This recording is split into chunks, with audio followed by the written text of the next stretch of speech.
और मैंने अपना कपड़ा ही नहीं फाड़ा। इस सदन का जो ये है उसको भी हमने तार तार करने का प्रयास किया कि ये सदन में किसी को प्रोटेक्ट नहीं किया जा सकता, कोई इशू पे एड्रेस नहीं किया जा सकता। क्या झारखंड में हिंदू होना गुनाह है? ऐसे ऐसे लोगों पर 107 किया गया है जो नौकरी पेशा है, जो बच्चे हैं, जो 70 साल के बूढ़े हैं, जो टीचर है और उनका कोई आपराधिक रिकॉर्ड नहीं। डीजे पर प्रतिबंध लगाया कि भाई डीजे नहीं बजेगा। क्यों नहीं बजेगा इसका आपने कोई उदाहरण नहीं दिया। क्लब वालों को डराया जा रहा है, धमकाया जा रहा है, अखाड़ा वालों को कि भाई तुम अगर डीजे के साथ निकालोगे तो तुम्हारे पर केस कर देंगे, अगर कोई पुराना केस होगा तो उसमें फंसा देंगे। इस राज्य के कई एक महत्वपूर्ण मुद्दों पर हम लोग सरकार का ध्यान आकृष्ट कराते हैं। सबसे पहले नियोजन का मुद्दा था जिसमें मुख्यमंत्री जी का बयान आना है, तो टैक्टिक्स के तहत लगता है कि मुख्यमंत्री जी अंतिम दिन बयान देंगे ताकि हम लोग उसका कुछ काउंटर नहीं कर सके। अभी रामनवमी के विषय में आप लोग देख रहे होंगे कि हम लोग पहले दिन से सदन को इन्फॉर्म कर रहे हैं। मैंने किया, अनंत सदस्यों ने किया, बहुत नवीन जायसवाल जी ने किया, चंद्रवंशी जी ने किया, ओझा जी ने किया, डॉक्टर नीरा यादव जी ने किया, और आज आप देख रहे हो कि हम लोग डिमांड कर रहे हैं। पूरा भारतीय जनता पार्टी, पूरा विपक्ष एक साथ मिल करके डिमांड कर रहा था कि भाई क्या हम लोग तालिबान में रह रहे हैं, क्या तालिबानी शासन में रह रहे हैं। 5000 लोगों पर आपने 107 किया। 107 का जो कॉन्सेप्ट है कि जिनसे सरकार को खतरा रहता है कि कोई किसी त्यौहार में, किसी ओकेजन में डिस्टर्बेंस पैदा कर सकते हैं, उन पर 107 किया जाता है। ऐसे ऐसे लोगों पर 107 किया गया है जो नौकरी पेशा है, जो बच्चे हैं, जो 70 साल के बूढ़े हैं, जो टीचर है और उनका कोई आपराधिक रिकॉर्ड नहीं है। तो ये आप केवल डराने का काम कर रहे हैं। हम लोगों ने पूछा कि भाई आप ये काम क्यों कर रहे हैं। आपने डीजे पर प्रतिबंध लगाया कि भाई डीजे नहीं बजेगा। क्यों नहीं बजेगा इसका आपने कोई उदाहरण नहीं दिया। हजारीबाग में अभी कुछ लोग धरना पर बैठे हैं। पिछले बार मंगला का जुलूस निकलना था, प्रशासन ने विरोध करवाया और उसके बाद कुछ लोग धरने पर बैठे, उन 9 लोगों पर केस कर दिया गया।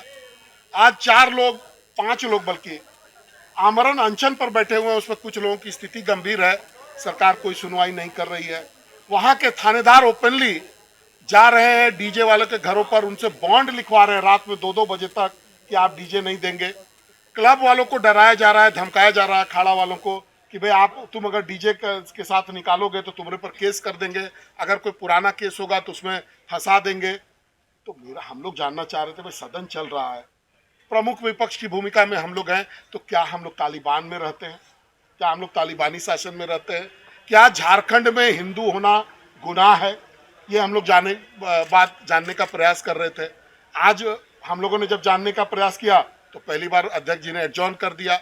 बाद में फिर जब हम लोगों ने जानने का प्रयास किया, मेरा यही मांग था कि भाई आप सरकार से उत्तर दिलवा दीजिए कि ऐसा क्यों हो रहा है, या सरकार क्या इसमें इंटरवीन करना चाहती है कि नहीं करना चाहती है। तो बस हो गया, बस आपका सूचना आ गया। तो हम लोग सूचना देने के लिए थोड़ी हैं। इतना महत्वपूर्ण विषय है राज्य का, पूरे राज्य में ही नहीं, पूरे देश में ही नहीं, पूरे विश्व का सबसे बड़ा राज्य अगर आप रामनवमी देखेंगे तो ये हजारीबाग से शुरू होता है। तो क्या इस विषय पर इस सदन में सरकार का उत्तर आना चाहिए था कि नहीं आना चाहिए था? अब मैं बेबस होकर के, जब मेरे पास कोई विकल्प नहीं बचा तो मैंने प्रोटेस्ट के लिए अपना कपड़ा फाड़ा है। और मैंने अपना कपड़ा ही नहीं फाड़ा, इस सदन का जो ये है उसको भी हमने तार तार करने का प्रयास किया कि ये सदन में किसी को प्रोटेक्ट नहीं किया जा सकता, कोई इशू पे एड्रेस नहीं किया जा सकता। आप मंत्री जवाब देंगे, दिखवा लेते हैं, देख लेंगे, बैठिए, बस यही है। सदन चल रहा है, इतना महत्वपूर्ण मुद्दा है, कार्रवाई होनी चाहिए थी।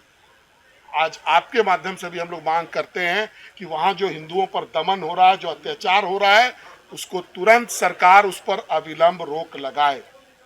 हमारी भी शिकायत है और आपने देखा होगा सदन के अंदर मैंने कहा भी है कई बार, ये देख लेते हैं, दिखवा लेते हैं। तो मैंने एक राय दिया कि भाई ये सदन चल रही है, इस पर करोड़ों रुपया खर्च हो रहा है, तो आप ऐसा कीजिए, क्वेश्चन ले लीजिए, घर पर ही उनका आंसर भिजवा दीजिए, फिर यह बहस का बिंदु कहाँ।